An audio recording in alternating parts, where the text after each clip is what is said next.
Medical के student हैं, doctor बनने का ड्रीम है, लेकिन कन्फ्यूज़्ड हैं, डॉक्टर की डिग्री इंडिया से लें या अब्रॉड से लें। सो आज के वीडियो में मैं आपको बताने जा रही हूँ, अगर इंडिया में आप एमबीबीएस करते हैं, तो क्या फ़ायदे हैं? अगर किसी कारणवश इंडिया में आपको एडमिशन नहीं मिलता, तो आपके पास कौन से अदर ऑल्टरनेट हो सकते हैं, जो आपके ड्रीम को फुलफ़िल करने में आपकी हेल्प करेंगे।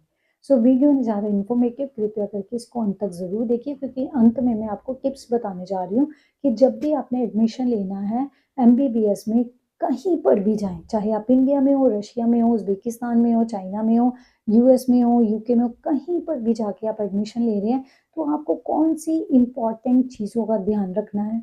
और इस तरीके की इंपॉर्टेंट अपडेट्स के लिए अपने मेरे चैनल को ज़रूर सब्सक्राइब करना। मैं वीडियोज़ बनाती हूँ, व्यूज़ भी होते हैं, लेकिन वहाँ पर लाइक बहुत कम होते हैं। अगर वीडियोज़ अच्छी लग रही हैं तो इट्स मीन्स आप उसको देख रहे हो, आप दूसरों के साथ शेयर भी कर रहे हो, तो ऑब्वियसली लाइक करना तो आपका ड्यूटी बनता ही है ना।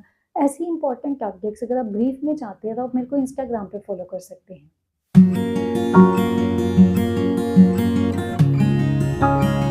तो शुरुआत करते हैं इंडिया से।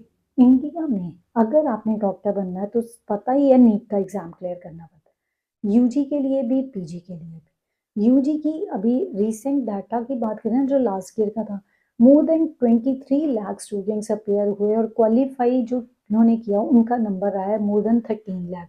लेकिन इंडिया में सिर्फ एक प्रॉब्लम है, वो ये है कि हमारे कॉलेजेस यूनिवर्सिटीज़ में ना जो सीट्स हैं फॉर द डॉक्टर्स, वो बहुत कम है एमबीबीएस के लिए। तो 1 लाख सीट है, तो ऑब्वियसली सारे बच्चे एडमिशन नहीं ले पाते, तो वो लुक फॉरवर्ड करते हैं अदर ऑप्शंस। लेकिन अदर ऑप्शन से पहले मैं यही कहूँगी, अगर इंडिया में सीट मिल रही है तो द बेस्ट है। एक तो अपना देश है, दूसरा यहाँ पर आपको you are quite familiar, country से फ़ैमिलियर हो, अपनी लैंग्वेज भी जो वहाँ पे यूज़ होनी है हमारे कॉलेजेस में, सो वो भी आपके लिए बैरियर नहीं बनती। और लिविंग एक्सपेंस भी काफ़ी कम रहता है। तो आपको स्पेशली लिविंग एक्सपेंस अगर आपके अपने शहर में सीट मिल रही है तो आपको बाहर जाने की ज़रूरत नहीं पड़ती। तो अफोर्डेबल एजुकेशन भी है, अगर आपको मेडिकल कॉलेजेस में सीट मिल जाती है, डॉक्टर इज़िली बन सकते हैं। लेकिन अगर आप प्राइवेट कॉलेज में एडमिशन लेते हैं ना, तो उस केस में आपको लाखों क्या करोड़ों रुपए भी खर्च करने पड़ सकते हैं, जो इन एन एवरेज 50 लाख से शुरू होके 1-2 करोड़ तक आगे खर्चा जाता है।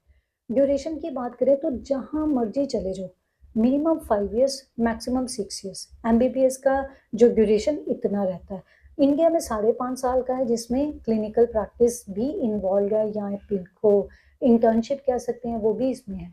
जो फेमस कॉलेजेस हैं या इंस्टीट्यूशंस हैं जहाँ पर आप एमबीबीएस कर सकते हैं, वो है एम्स, इसके अलावा मौलाना आज़ाद कॉलेज, मेडिकल कॉलेज। सो इस तरीके से और भी काफ़ी इंस्टीट्यूशन हैं जहाँ पे आप पढ़ सकते हैं। सो गाइज़, ये तो एडमिशन लेने की बात हुई जो बहुत चैलेंजिंग होता है। नो डाउट जिनको मिल गई है उनके लिए तो द बेस्ट है, क्योंकि अब नेक्स्ट मंथ मीन्स 4th मई को एग्ज़ाम होने जा रहा है फॉर नीट की यूजी। सो इसका रिज़ल्ट भी आ जाएगा 14th जून को। सो होपफुली मैं दुआ करती हूँ सारे स्टूडेंट्स इसको क्लियर करें। उसके बाद अपनी जो उनकी डिज़ायर्ड कॉलेज है या जिस भी एरिया में वो जाके पढ़ना चाहते हैं, जो उनसे कॉलेज या यूनिवर्सिटी में, वहाँ पे जाके पढ़ें। अब बात करते हैं जिन लोगों को सीट नहीं मिल रही इंडिया में, तो उनके लिए क्या ऑप्शंस हैं। गाइस, कुछ ऐसी कंट्रीज हैं जिनके अपने ही मेडिकल के एग्जाम है, कुछ ऐसी कंट्रीज हैं जो कोई एग्जाम नहीं लेती, एडमिशन दे देती हैं। कुछ ऐसी कंट्रीज भी हैं जहाँ पर अगर आप एडमिशन लेते हो तो नीट में अगर आपने अपेयर किया, चाहे आपके 150-200 मार्क्स भी आए हैं नीट के एग्जाम में, तब भी आपको एडमिशन मिल जाता है। तो ये वेरी करता है कंट्री टू कंट्री। अब मैं कुछ कंट्रीज़ की बात करती हूँ। सबसे पहले जहाँ पर जो डॉक्टर्स की डिग्री लेना इतना ज़्यादा एक्सपेंसिव नहीं है, उनमें रशिया, उज़्बेकिस्तान, कज़ाकिस्तान, चाइना आ जाता है, बांग्लादेश आ जाता है। तो ये कुछ ऐसी कंट्रीज़ हैं जहाँ पर आप डॉक्टर बन सकते हैं और आपका ऑन एन एवरेज खर्चा पूरे जो ड्यूरेशन का रहता है तो 30-35 लाख, कहीं पे 30 लाख से कम भी रहता है, कहीं पे ज़्यादा भी हो जाता है। तो गाइज़, रशिया में अगर एडमिशन ले रही हैं तो नीट अगर आपने अपेयर किया है उसमें, तो उसके बाद आपको एडमिशन मिल जाता है, तो इतना चैलेंजिंग नहीं रहता। ड्यूरेशन मैंने पहले ही बता दिया है। इंग्लिश लैंग्वेज टॉट प्रोग्राम्स होते हैं, लेकिन जो आपकी क्लिनिकल प्रैक्टिस के लिए आपको लोकल्स के साथ इंटरैक्ट करना पड़ता है। तो मेरा सजेशन है कि आपको वहाँ पर रशियन सीख लेनी चाहिए ताकि आपका इंटरैक्शन ईज़ी हो जाए। चाइना की बात करें, जो एजुकेशन है वहाँ पे डॉक्टर बनना थोड़ा सस्ता पड़ता है एज़ कम्पेयर टू रशिया। तो बाकी प्रोसीजर सेम ही है, आपका जो डिग्री खत्म होएगा देन इंटर्नशिप या क्लिनिकल प्रैक्टिस के लिए अगेन आपको लोकल लैंग्वेज सीखनी चाहिए। उससे आपको कम्युनिकेट करना आसान हो जाता है, जो आप अपनी सर्विस दे रहे हो, अपने पेशेंट के साथ इंटरैक्ट कर रहे हो, तो वो आपके लिए अंडरस्टैंडिंग बेटर रखता है। अब मैं बात करूँगी बांग्लादेश की। बांग्लादेश की फीडबैक की बात करूँ तो as compare to some other countries यहाँ पर एजुकेशन थोड़ी क्वालिटी वाली है, एजुकेशन मेथोडोलॉजी बेटर है, तो स्टूडेंट्स के लिए बाद में जो कॉम्पिटिटिव एग्ज़ाम्स होते हैं ना, डॉक्टर की प्रैक्टिस के लिए जो उनको लाइसेंस लेना पड़ता है, उसके लिए एग्ज़ाम देने पड़ते हैं, वो इतने मुश्किल नहीं होता। क्योंकि वो प्रैक्टिस ही बहुत अच्छे तरीके से करवाते हैं, असाइनमेंट्स दी, उनसे उनका वर्क लिया, उनसे वो सारे काम करवाए, तो ऑब्वियसली स्टूडेंट्स के लिए चैलेंजेस फेस में करना इतना मुश्किल नहीं होता। बाकी गल्फ कंट्रीज़ में भी लोग डॉक्टर की डिग्री करने जाते हैं। अब बात करते हैं उन कंट्रीज़ की जहाँ पर बहुत सारे स्टूडेंट्स जाते हैं। ऑस्ट्रेलिया, यूके, यूएस यहाँ पर भी आप जाके डॉक्टर की डिग्री कर सकते हो। लेकिन सब जगह जो क्राइटेरिया है ना एडमिशन का वो वेरी करता है। अगर आप ऑस्ट्रेलिया की बात करें, वहाँ पर जहाँ रहे हैं ऑस्ट्रेलिया में, तो कुछ यूनिवर्सिटीज़ आपको डायरेक्ट एडमिशन देती हैं, लेकिन आपका प्रोफाइल बहुत अच्छा होना चाहिए। 92%, 93% से ज़्यादा आपके मार्क्स होने चाहिए प्लस टू में। लेकिन इसके अलावा कुछ ऐसी यूनिवर्सिटीज़ भी हैं जहाँ पर आपको एडमिशन टेस्ट देना पड़ता है। तो ये आपको ध्यान रखना है, जहाँ भी जा रहे हैं उसका एडमिशन क्राइटेरिया, एलिजिबिलिटी क्राइटेरिया, अपना प्रोफाइल ज़रूर गो थ्रू करना है आपने।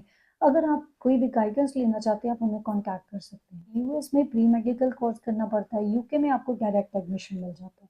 तो ये वेरी करता है। गाइस, जब भी आप कोई कंट्री चूज़ करते हैं ना, तो आपको बहुत सारी चीज़ें ध्यान में रखनी है। सबसे पहले तो मैंने बता दिया कॉस्ट, चाहे आपका ट्यूशन फ़ी हो, चाहे आपका लिविंग एक्सपेंस हो। 6 साल का प्रोग्राम है, 5.5 का कहीं पे है, कहीं पे 6 का है। तो वहाँ पे ट्यूशन फ़ी भी पे करनी है। और वो ट्यूशन फ़ी आप किस मूड से पे कर रहे हो, या आप वहाँ पे रहोगे, खाना-पीना, काम तो करना नहीं, क्योंकि जो मर्ज़ी रूल हो उस कंट्री के, लेकिन जब आप डॉक्टर की डिग्री कर रहे हो ना, आपको पढ़ना बहुत पड़ता है, सिटिंग देनी पड़ती है, तो आपको रिसर्च या बुक्स बहुत ज़्यादा पढ़नी पड़ती हैं। तो ये डेफ़िनिटली आपके पास इतना टाइम नहीं होता कि आप बाकी स्टूडेंट्स की तरह बाहर जाके काम करोगे। तो इस केस में आपको अपना फाइनेंशियल बैकग्राउंड प्रॉपर चेक करना है, उसके बाद आपने ये डिग्री कंटिन्यू करनी है, या कौन सी कंट्री में आप जाके आपको अफोर्डेबल डिग्री मिल रही है वो आप कंसिडर कर सकते हैं।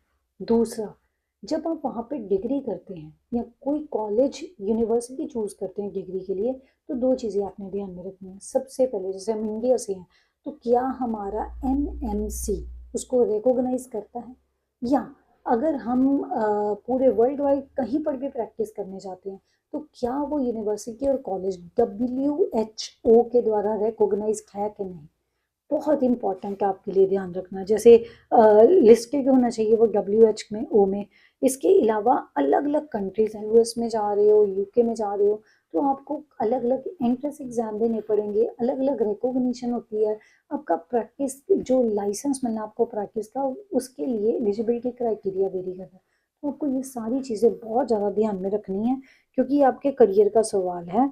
और डेफिनेटली अगर आपका करियर इसमें बन जाता है, तो आपकी चांदी चांदी हो जाती है। अगर आप उस कंट्री में प्रैक्टिस करते हो, इट्स ओके। अगर आप वापस इंडिया में आके प्रैक्टिस करते हो, तो आपको एग्जाम यहाँ पर भी देना पड़ता है। फॉरेन एजुकेशन, जो मेडिकल एजुकेशन आपने फॉरेन में ली है, वो इंडिया में आपको देना पड़ता है उसका एग्जाम, तब भी आप अपना प्रैक्टिस कंटिन्यू कर सकते हो। सो वैसे ये छोटी छोटी चीज़ें हैं जो बहुत ज़्यादा ध्यान देने वाली हैं। तो होपफुली मैंने आपको एक ओवरव्यू तो दे ही दी है। अगर आप चाहते हो कि आपको मैं डिटेल में इंफॉर्मेशन दूँ, तो डेफिनेटली आप 1-to-1 काउंसलिंग कर सकते हैं मेरे साथ, या अगर आप मेरे को बोलोगे वीडियो बनाने को, मैं उसके ऊपर वीडियो भी बना सकती हूँ। धन्यवाद कि वीडियो को अंत तक देखा। होपफुली मैंने स्टूडेंट्स का कन्फ्यूजन दूर करने में काफ़ी आपकी मदद की, आपको क्लैरिटी दी है। ऐसी और इम्पोर्टेंट अपडेट्स के लिए और करियर काउंसलिंग सेशन के लिए अपने चैनल को सब्सक्राइब कर सकते हैं, इंस्टाग्राम पे मेरे को फॉलो कर सकते हैं।